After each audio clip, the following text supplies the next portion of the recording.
Before we begin, let me ask you something. Have you ever done everything right, but still felt strangely empty inside?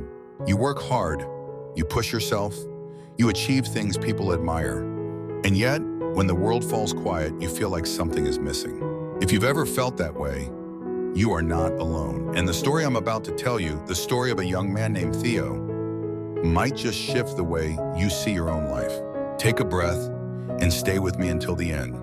This might be the reminder your heart has been waiting for. There was a young man named Theo, living in a quiet little village surrounded by hills and clear rivers. Everyone knew him, everyone respected him. He was the kind of person who never backed down from anything. If a bridge broke, Theo was the first to fix it. If a neighbor was sick, he was the first to show up. Whenever someone said, "This can't be done," Theo would just smile and say, "Then I'll do it." To the world, Theo looked like he had everything together, admired, strong, reliable. But at night when the world was quiet, Theo carried a sadness no one else could see. He would lie awake, staring at the wooden ceiling of his home and whisper to himself, "Why do I feel like something is missing? Why do I feel incomplete even when I'm doing everything right?" He wasn't ungrateful. He just felt like a chapter in his life was unfinished. Like no matter how much he achieved, a quiet emptiness followed him everywhere. One morning, sitting by the river, Theo remembered the stories he heard as a child. Stories about Adam, an old man living in a small wooden hut near the forest. People said Adam wasn't just wise. Talking to him was like looking into a mirror. You didn't just hear answers, you saw yourself more clearly. So Theo decided to visit him.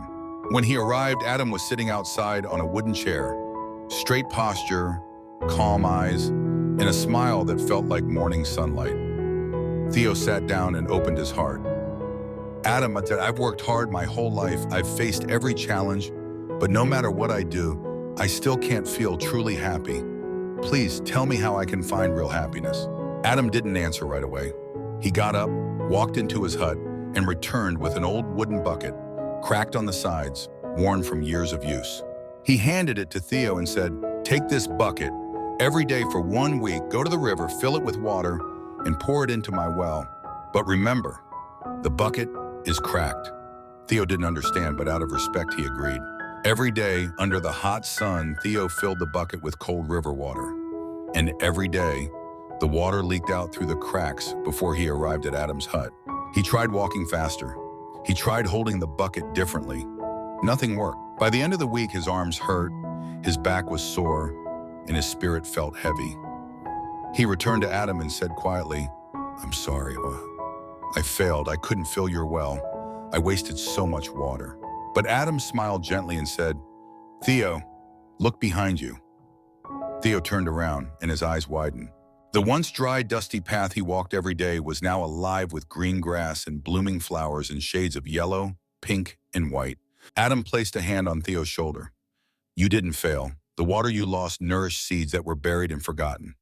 Your cracks created beauty." Adam looked into Theo's eyes and continued, "We are all like that bucket, cracked, imperfect. But those flaws, they don't make you useless. Sometimes they create the most unexpected beauty." Theo stood there quietly, letting the truth sink deep into his heart. He realized he had been measuring his entire life only by results. The goals he achieved, the things he could prove, the successes people could see. But happiness, real happiness, wasn't just about filling the well. It was also about noticing the flowers along the path. When Theo walked back to his village, he didn't suddenly have all the answers, but something in him had shifted. He didn't see his flaws as failures anymore. He saw them as part of his story. And from that day on, he didn't just chase goals. He noticed the little moments, a smile he could give, a hand he could offer, a flower blooming quietly by the road. So many of us say, "I'll be happy when I reach my dream, I get that job, I achieve that goal."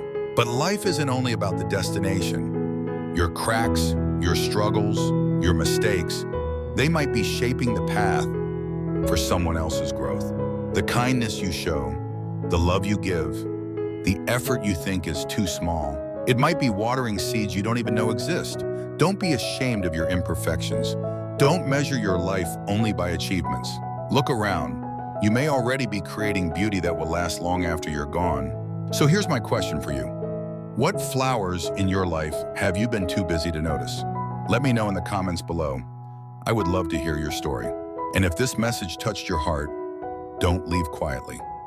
Hit the like button, share this with someone who might need it today, and subscribe to Self-Made You so we can keep growing together. One story, one moment, one cracked step at a time. Thank you for being here.